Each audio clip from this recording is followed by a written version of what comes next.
Good Monday morning. I am, of course, the host of Motivational Mondays and the founder and lead empower mentor of Motivation.In.Action, or MIA, Genevieve Jones Wright. And I am excited that you've tuned in this Monday morning as we continue our conversations around following your dreams. We have with us this morning Angel Gilreath, who is completely a woman who has been following her dreams, and I've been following her, and so I'm so happy to share parts of her amazing story. Good morning, Angel. Good morning. I love that intro. It's great to be here. Great to see you. And yes, I am a follower of my dreams. Yes.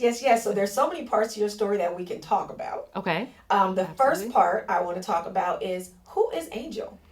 Angel is someone who is really trying to just figure out life and making mistakes along the way, and most importantly, doing it scared. Angel is someone who does not believe in doing things fearlessly, but believes in accomplishing things in spite of fear, powering through fear to get these things done.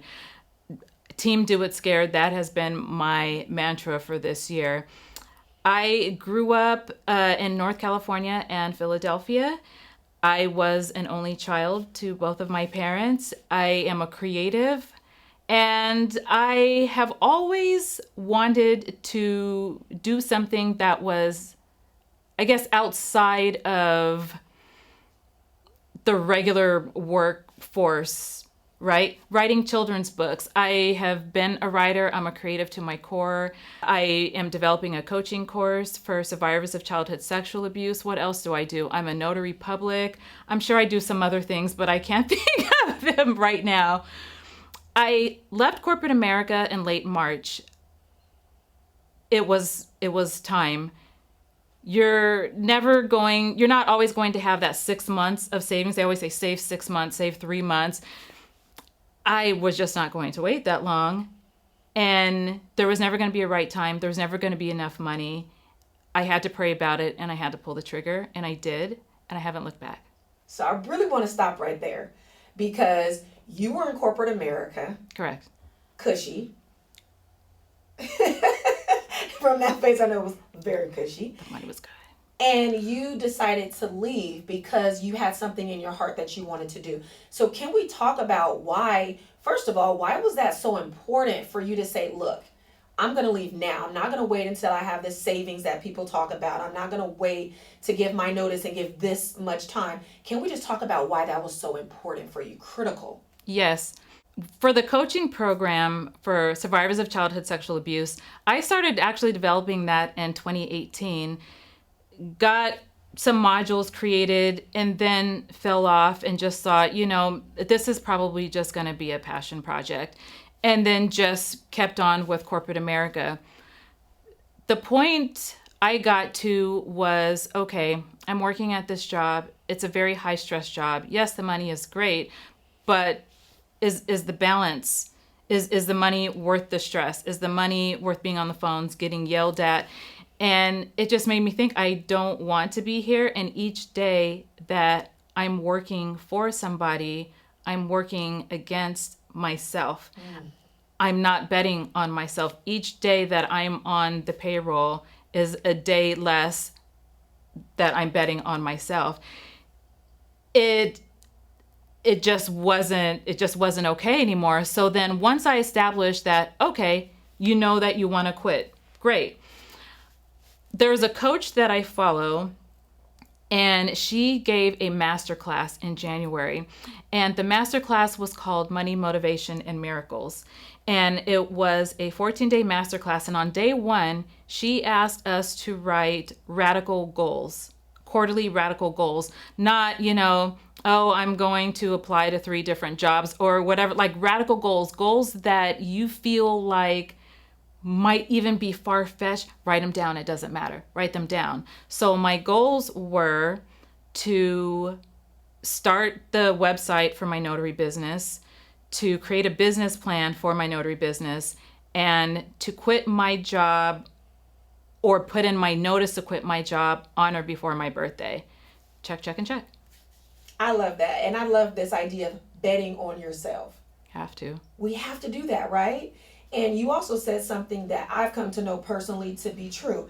As long as we are kind of just doing the daily things in the workforce on a job site, but it's not what we are truly impassioned to do, and we take our passions and we make them pet projects, or we make them our side hustles, we make them our passion projects, we're never going to devote all of the energy and the time and the resources that we need to actually do what we are supposed to be doing. Correct. Correct. And that's what it's about. That's what it's about. How many more days am I going to keep working for corporate America? How many more days am I a peon for somebody else's dream? Because that's really what it is. Let's just call a thing a thing.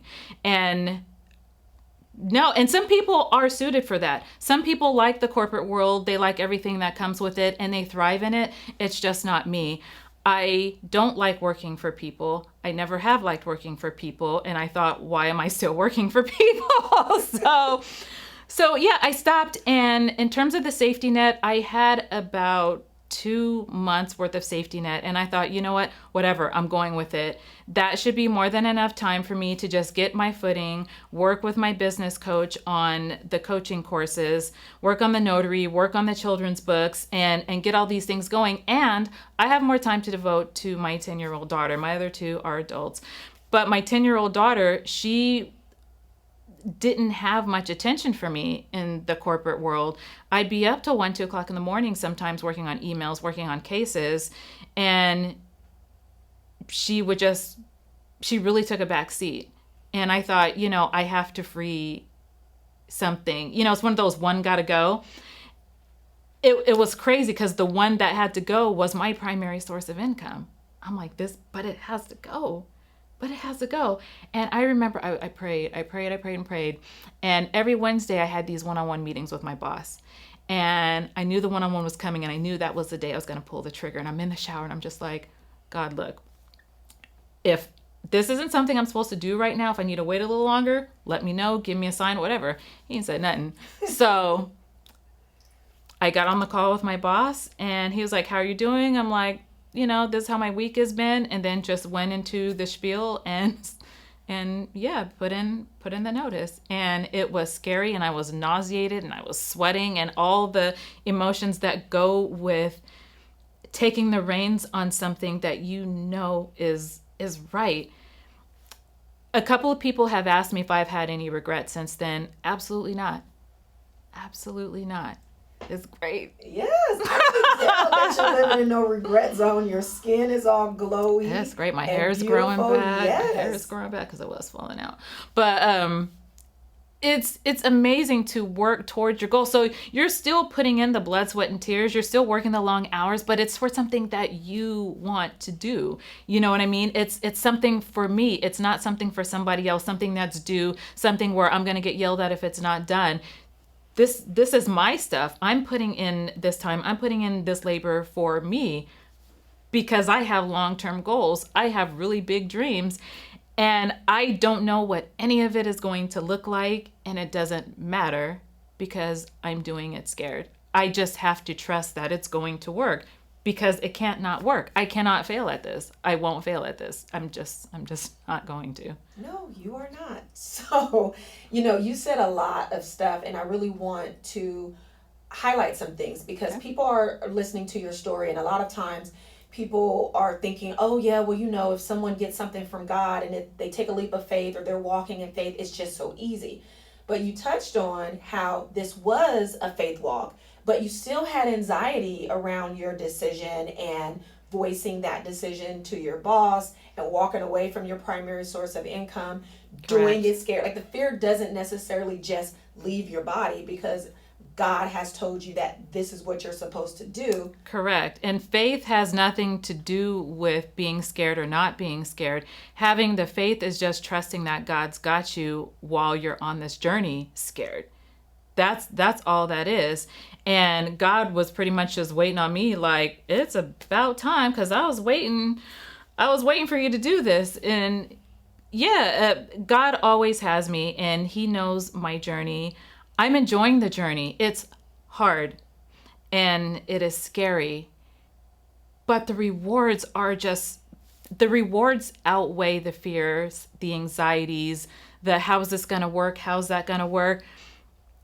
It outweighs that. The fact that I'm going to be helping people, touching lives, that alone outweighs any kind of fear. And if anything, it's motivation to power through that fear, because you're doing this for somebody. Somebody needs what I have. Somebody wants to know, how do I heal from childhood sexual abuse? I've never talked about it. I've never told my parents. Or there could be cultural differences where the women have to be submissive to the men and they're not allowed to talk about it. I get into that.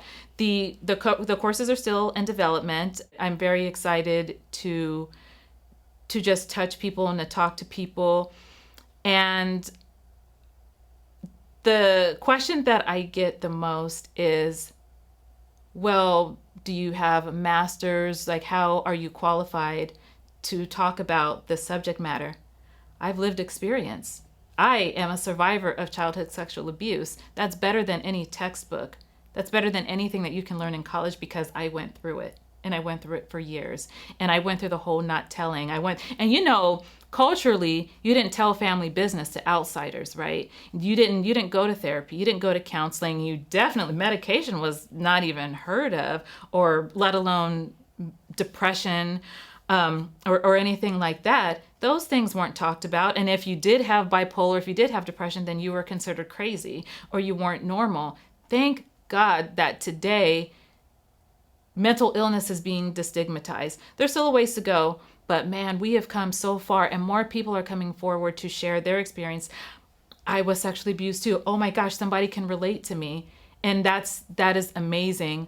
I would love to help men. I don't know how that works, because I'm not a man, and I feel like it might take a man to help a man, but men really need help on this. There are so many men who are just going, stuffing their experiences, not knowing what to do with it, and probably mistreating their spouses or their significant others, but unknowingly thinking, these are, this and this correlate. You see what I'm saying? They probably don't know that. They probably just think, okay, I have a spouse who's nagging me, or, what's wrong with her? What do you mean I'm acting this way? But they may not know that your trauma does affect your relationships. It affects your choices in not only the people that you date, it affects your relationships, even with your family, with your friends. It affects how you move. It can be a gateway to substance abuse. It can be the gateway to suicides or attempted suicides. It just can snowball in so many different directions if it's not addressed. Indeed. And I'm with you. We have to normalize therapy. Absolutely. We have to normalize acknowledging what has happened to us, acknowledging trauma and addressing it, talking about it in our community. Correct. Growing up, you always heard what goes on in this house stays in this house. And we have to let our kids know that that's not necessarily true. Nope. That there are some things you need to tell a counselor about, a teacher about, a minister about, someone else, a friend about, a friend's parent about, because it's hurting you. It's hurting. And also part of this is breaking generational curses. That's breaking a generational curse right there, because you're coming forward, right? That's super important. And the first step is the hardest step. And with many people, their first step is telling someone outside of the home, telling a stranger. But boom, you just broke a generational curse for your benefit and for your healing. This is just the beginning for you. I want more people to understand that. I want more people to know that, number one, you are not your trauma. Yes, it happened. No, you can't erase that. No, you can't forget it. But you can move forward. You can move forward without using your trauma as a crutch to be a certain way, because there's that too. Look, I'm here for all of it. I'm here to just help people look at themselves, look at their traumas, identify triggers, identify ways in which they feel their trauma has impacted their lives. Some people don't even know that there are dots to connect. And then once the dots are connected, then we move towards implementation, right? Okay, so what do we do going forward? How do we break old habits? we got to set boundaries. We have to distance ourselves from those who are harmful to us. There are just so many, ways to get to a place of healing, and whatever I can do to foster that.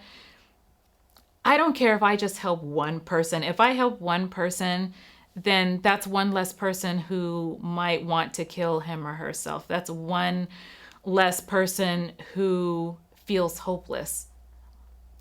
Healing is possible. It really is possible. You do have to do the work. You do have to do the work. My coaching course isn't a cure, right? That's really important. I don't want people to think, oh, if I purchase her coaching course on how to heal from this, then I'm going to be cured after I do all of these steps. That's not the case. You have to put in the work, and you're going to slip up. You're going to slip up because just because you learn some new things about yourself, it doesn't mean the bad people in your life all of a sudden disappear. You're going to have that temptation. If anything, it's going to be harder, because now you have to have the courage to stick up for yourself and say no, or, I'm not going to participate in this. I'm not going to do this. You can't touch me, things like that. It's just really, to me, it's just not important enough. To say that this is important is just a gross understatement. It's beyond important. It can be life-saving. Absolutely. It can be life-saving. Absolutely. So, I'm going to have to bring Angel back. I'll come back. Because there's so much. But I do want to talk about your children's book. Oh, yes. Fuzzy and Spout. That is, yeah. Fuzzy and Spout, I wrote in 2008 while I was sitting in front of my kids' school waiting for them to get out. And it was just a silly thing. I had some time to kill and was just jotting down, what if I turned my kids' stuffed animals into characters? And then added the kids in there too. And then I was like, oh, this is kind of cute. And then every day that I was waiting to pick them up, I was writing another. So I had over 16 Fuzzy and Spout books written. And I self-published one in 2015. I trademarked the title in 2016, 17. Fuzzy and Spout is a children's book that is based on basically not judging a book by its cover, right? Fuzzy is a stuffed tiger cub. Spout is an elephant calf. And Corey, school-age Corey, my oldest son, he brings Spout home in his backpack for his friend Fuzzy, so Fuzzy's not alone when he's at school. So he pulls Spout out of his backpack. They look at each other like, ooh, what's with the nose? And why do you look like a zebra with stripes? Why do you look like an orange zebra? And so they get to fighting all because they look different. Why are your ears so floppy? You know what I mean? So they're not even introducing themselves. Hi, nice to meet you. They're just like, oh, I don't like you because you look different, right? Then it turned out that they had something in common. They had a love of birds, and while trying to catch a bird, they were both trying to catch the same bird at the same time. They bumped into each other and were just like, oh, wow, you like birds? I like birds too. You know what? We're going to be best friends. Let's never fight again, and we are going to be best friends for life. So that's the premise of the book. Every book has a message. That one's Don't Judge a Book by Its Cover. I wrote one on bullying, one on hygiene. Those books just need to be illustrated, and they need to go to layout, and they need to go to publishing. And I don't know if you've self-published a book, but to that whole process from writing it to illustrating it to having the layout designer to having it printed and to having it go out, it's a lot, and it's expensive, but it's fun. So in writing your book, you've given good lessons for children. Correct. And you've also learned some lessons for yourself. What would you like to leave for our audience today? What I would like to leave with you is always follow your dream. Don't worry about timing. Don't worry about, oh, if I just store up a certain amount of money, if I just save 6 months, if I just move out of this house, if I just pay off this car, if I could just get this kid out of high school and off to college, then will be a good time. Because if you keep waiting and if you keep putting it off, then you're going to be waiting and waiting and waiting. And next thing you know, you're going to be too old to do any of it. You're going to be too tired to do any of it. It's not going to matter. And what are you going to have to show for it? So no matter how big the dream is, no matter how small the dream is, just go for it and do it scared. Do it scared. If you can do it fearlessly, great. But if you do it scared, do it scared. But keep doing it. Keep going, no matter how afraid you are. And you don't have to. I know we talked about God and prayer and faith, but this isn't just a faith-based endeavor, right? You can be a non-believer and still follow your dream. Just go for it. If I don't leave you with anything else, just go for it and do it scared. Well, you heard it here from my good friend and dream follower, Angel Gilreath. Just do it, even if you have to do it scared. And I'm going to tell you that today is the perfect day to pursue your dreams. So thank you so much for being here. Thank you for having me. Yeah, you're amazing. Yay. You're amazing. She's amazing. You're we can amazing. do this all day. You're amazing. You're Right. amazing. You're amazing. No, You you're get the amazing. flowers. You get the flowers. Yes. You get the flowers. No, really, thank you so much for being here. I know that through your story that people are inspired and someone is about to do what they need to do. Maybe it's letting go of that job. Maybe it's starting to write that book. Maybe it's pressing that button on self-publishing their book. Yes. But whatever it is, I know that you've helped more than one person today. Yay. And if it's one person, more than one person, that's all I could ask for. Thank you so much for joining us for this week's Motivational Mondays. I'm going to see you next week, same time, same place, right here, with more inspiration to help you jumpstart your week. Now, if you found this week's conversation inspirational or motivational in any way, maybe you got a gem to carry with you throughout the day or the week, please feel free to like, comment, and share. Because remember, everyone can use some motivation. And if you haven't already, please subscribe. I'll see you next week.